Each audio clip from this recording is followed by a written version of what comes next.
Hello everyone, उम्मीद करता हूँ आप सब लोग बहुत अच्छे होंगे। 2025 का सेट चल रहा है आई वाई। ये हमारा आखिरी सेट है 2025 का। इससे पहले हमने सारे सेट अपलोड कर दिए हैं, आप प्ले लिस्ट में जाकर चेक कर सकते हैं। और ये क्वेश्चन तो बाप रे बाप, पता नहीं कितनी बार बोर्ड में पूछा जा चुका है। ये मैट्रिक्स, कभी तो ये जो 1 1 है ना यहाँ लास्ट में लगा देते हैं, कभी ये 1 1 बीच में आ जाते हैं, कभी ये 1 1 शुरू में रख देते हैं। तो इस वाले क्वेश्चन के अंदर जो 1 1 रखे गए हैं वो आपके स्टार्ट में रख दिए गए हैं, कोई दिक्कत वाली बात नहीं है। क्वेश्चन क्या कहता है? क्वेश्चन कहता है कि आपको हम मैट्रिक्स दे रहे हैं और सत्यापित कीजिए कि ए और एडजॉइंट ऑफ ए की मल्टीप्लिकेशन डिटर्मिनेंट्स और आई के मल्टीप्लाई के बराबर होगी। उसके बाद आपको ए इनवर्स निकालना है। ठीक है, तो सबसे पहला काम वो करेंगे हम लोग जो हमारे लिए आसान होता है, क्योंकि स्टेप मार्किंग होती है, जितने सवाल सही कर देंगे उतना हमें नंबर मिलने पक्का है। सारणी निकालना हमारे लिए आसान है। ठीक है, तो हम इस काम को पहले करेंगे। तो सबसे पहले हम लोगों ने क्या काम करा, जो हमें आवी दे रहे हैं उसे नोट कर देंगे। तो दी गई आवी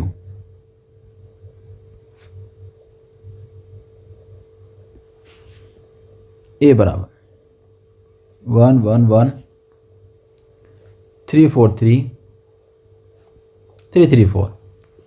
तो हम लोग क्या करते हैं, पहले डिटरमिनेंट की वैल्यू फाइंड कर लेते हैं। तो ए का सारणी निकालेंगे। ठीक है, निकालिए। दिस आप लोग जानते हैं कॉपी करना, तो इसको ना, तो अगर ये एलिमेंट लिया जाएगा तो इसके सामने के ये एलिमेंट नहीं लिए जाते, जो बच गए उनकी मल्टीप्लिकेशन करेंगे। 4 चौक 16, 3 3 9।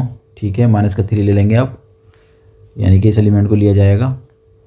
ये एलिमेंट के सामने वाले नंबर नहीं ले सकते आप, तो मल्टीप्लाई करेंगे तो 4 माइनस का 3 हो जाएगा। ठीक, अब ये एलिमेंट सेलेक्ट किया जाएगा तो ये एलिमेंट नहीं ले सकते, यानी कि 3 के साथ लेना पड़ेगा 3 माइनस के 4। कुल मिलाकर सारणी का रिजल्ट निकल कर आया। यहाँ से आएगा 7, यहाँ से निकल गया प्लस का 1, 3 से मल्टीप्लाई करेंगे तो 3 बन जाएगा, यहाँ से माइनस का 1 तो माइनस 3 हो जाएगा। आपको रिजल्ट मिलेगा 7 माइनस का 6। कुल मिलाकर रिजल्ट आ गया 1।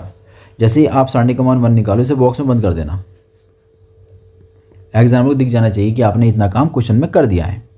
अब हमारा काम क्या है, अगला स्टेप हम लोग डिस्कस करेंगे एडजॉइंट निकालना। तो एडजॉइंट निकालने का तरीका जो है मैं आपके सामने डिस्कस कर रहा हूँ, बड़ा ही प्यारा तरीका है, मुझे बड़ा अच्छा लगता है ये। हम लोग क्या करते हैं, एक एक कोफैक्टर एलिमेंट्स ले लेते हैं। सैखंड अवयव कह दो या सह गुणनखंड अवयव कह दो, अवयवों की मैट्रिक्स।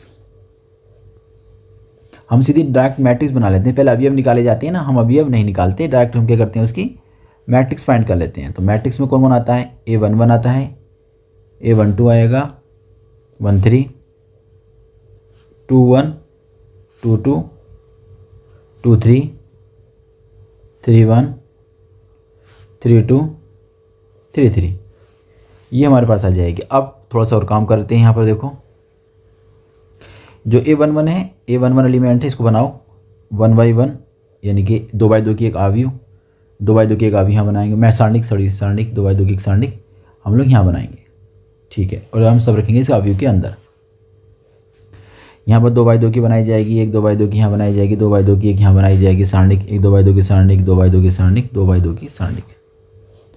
पहली सारणिक प्लस की, दूसरी माइनस की, फिर प्लस की, माइनस की, फिर प्लस की, फिर माइनस की, प्लस की, माइनस की और प्लस की। एक बार अगर रखना सीख लिया आप लोगों ने तो फिर आपको कभी गलती नहीं होगी इसमें। और ये जो है ना तरीका भी आसान तरीका है, और यहाँ से ना आप जो है जल्दी भी कर सकते हो।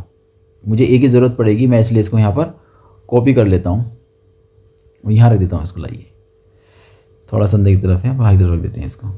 ठीक है, अब जैसे मेरे को ना ये वाला एलिमेंट भरना है, तो ये एलिमेंट भर जाएगा 1 1 से, तो 1 1 मतलब ये हो गया एलिमेंट। तो जो एलिमेंट आपको 4 दिखाई दे रहे हैं वो आप नोट कर दीजिए। मैं आपको बड़ा आसान तरीका बताऊंगा इसका। ठीक है, आपकी समझ में एकदम आ भी जाएगा।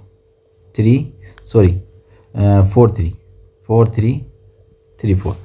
दूसरा एलिमेंट हम लोग ये ले रहे हैं, तो ये छुप जाएंगे। जो बच गया आपको दिखा दीजिए, बच गया आपके 1 1 3 4। नेक्स्ट एलिमेंट आप लेंगे ये वाला, ये छुप जाएगा, ये ले लेंगे। जो बच गए वो आप लिख दीजिए 1 1 और 4 3। अब चेक करते हैं इसको, देखो आसानी से चेक हो जाएगा। जो फर्स्ट है वही हमें लास्ट में दिखाई देगा। ठीक है, जिसका सेकंड है वो सेकंड में दिखाई देगा, और जो बच गए हैं वो मैच कर लो, है ना।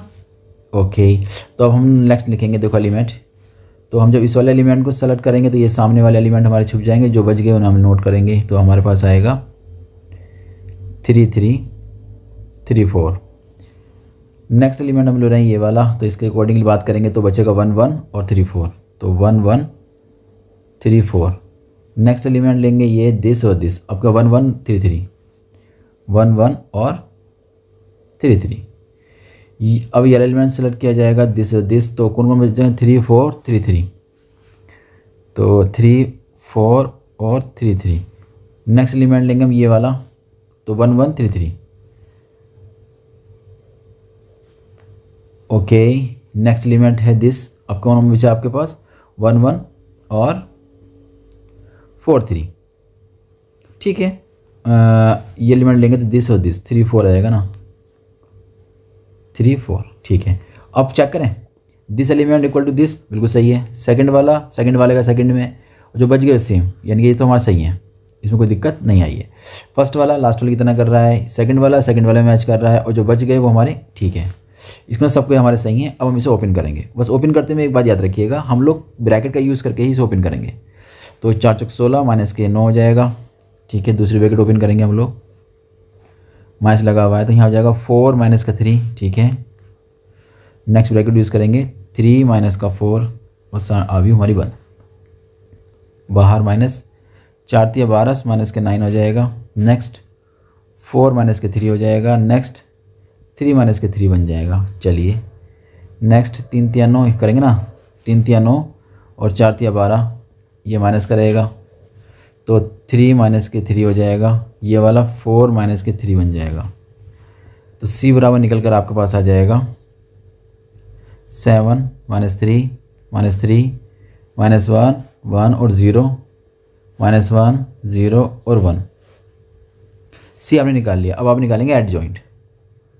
तो एड जॉइंट में क्या होता है, C का परिवर्त कर देते हैं। परिवर्त का मतलब क्या होता है, C का डैश, डैश का मतलब रो को कॉलम में चेंज करना। जो पहली रो है ना, ये पहला कॉलम बन जाएगी। 7 माइनस 1 माइनस 1, नेक्स्ट माइनस 3 1 और 0, नेक्स्ट माइनस 3 0 और 1। तो हमने एड जॉइंट भी निकाल लिया है। तो हम क्या करेंगे, आप लोग हम लोग क्या करेंगे, अब ए की एड जॉइंट वाले से मल्टीप्लिकेशंस करेंगे। ठीक है, तो A dot adjoint of A, तो ए का मान डालेंगे यहाँ पर, एड जॉइंट वाले का मान डालेंगे, और इसका आंसर कितना आना है ये भी बता दूंगा आपको। इसका आंसर जो आएगा हमारा वो आएगा ये, यानी कि सारणिक और आई के बराबर। आई की क्या होती है कंडीशन, आई कंडीशन क्या होती है बता सकते हो? हाँ बता सकते हैं। उसके सारे एलिमेंट क्या होते हैं 0 0, सिर्फ विकर्ण वाले छोड़कर, वो कितने होते हैं 1 1। तो यही नंबर हमें 1 1 दिखाई देंगे, बाकी सारे नंबर क्या हो जाएंगे हमारे 0 हो जाएंगे। तो हमें आंसर इसका पता है कि क्या आंसर हमारा आने वाला है। ठीक है, आगे बढ़ते हैं। अब ए की वैल्यू पुट कर देते हैं। हाँ, तो ए हमारा ये रहा, इसको पुट करना है 1 1 3 4 3 3 3 4। चलिए ए की वैल्यू पुट करिए जल्दी से, 1 1 1 3 4 3 3 3 4, यही थी। चेक कर लेना एक बार, मल्टीप्लाई करते हैं। चलिए इसको मल्टीप्लाई करेंगे इससे 7 हो जाएगा, इसी करेंगे इससे माइनस का 3, इसी करेंगे इससे माइनस का 3। ओके, नेक्स्ट इसी करेंगे हम जब इससे, तो आपको कितना मिलेगा माइनस का 3। जब करेंगे इससे तो प्लस का 3 मिलेगा, और प्लस का आ जाएगा 0। नेक्स्ट इसे करेंगे इससे तो माइनस का 3 प्लस का 0 प्लस का 3। कोई दिक्कत यहाँ तक नहीं ना? आगे देखिए, ये तो कंप्लीट हो गया। अब इसका अगर मल्टीप्लाई करेंगे इससे तो मिलेगा 7 माइनस का 4 माइनस का 3। ओके, करेंगे तो माइनस का 3 प्लस का 4 और प्लस का 0। ओके, नेक्स्ट बताइए इसके मल्टीप्लाई होगी अब लास्ट वाले से, तो माइनस का 3 और प्लस का 0 और प्लस का 3। नेक्स्ट अब इसको मल्टीप्लाई करेंगे इससे, इसी करेंगे इससे, इसी करेंगे इससे, तो ये जाएगा 7 माइनस के 3 माइनस के 4। ओके, अब नेक्स्ट करो माइनस के 3 प्लस के 3 प्लस के 0। नेक्स्ट करो माइनस 3 प्लस 0 प्लस 4। अब ये सोल्व करो तो बचेगा देखो यहाँ हो जाएगा तुम्हारे पास माइनस का 6 हो रहा है ना, तो बचेगा 1। ये दोनों कट जाएंगे, बचेगा 0। यहाँ दोनों कट जाएंगे, बचेगा 0। ठीक है, ये 7 हो जाएगा, कट जाएगा 0। ये दोनों मिल के बचेंगे 1। यहाँ दोनों कट जाएंगे 0। ये 7 हो जाएगा, 7 से कट के 0। ये इससे कट के 0। यहाँ हो जाएगा आपके पास 1। तो कुल मिलाकर आपने आइडेंटिटी तो निकाल ली। तो हम लोग जो लेके चल रहे हैं इधर ए एडजॉइंट ऑफ ए लेकर हम लोग चल रहे हैं। तो ए एडजॉइंट ऑफ ए, अगर मैं इसमें 1 डॉट करके लगा दूँ तो कोई दिक्कत थोड़ी ना है इसमें, कोई बताइए भाई। अगर मैं 1 डॉट लगा दूँ इस वाले में कोई दिक्कत थोड़ी ना है। तो 1 डॉट क्यों लगाया गया, एक्चुअली में सारणिक का मान जो है 1 है, और ये हमारी आइडेंटिटी होती है। तो आइडेंटिटी का तो आई लगा देंगे हम लोग। तो ये हमें प्रूफ भी करना था ना। तो एक बात तो हमारा होगी प्रूफ्ड। पार्ट पार्ट 1 हुआ कंप्लीट। अब पार्ट सेकंड ही करते हैं हम लोग बात।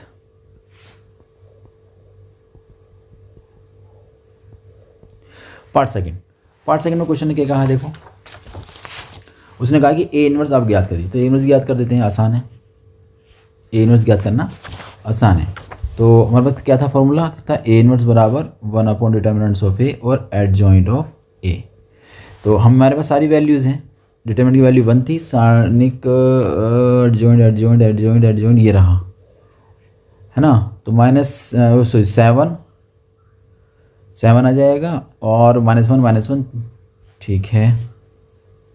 कितना बनेगा, 7 -1 -3 ठीक। आगे 1001 तो इसकी थोड़ा सा स्मार्ट कर लिख देते हैं दिस। तो उम्मीद करता हूँ ये क्वेश्चन आपकी समझ में आ गया होगा। हम लोग मिलते हैं एक नए क्वेश्चन के साथ।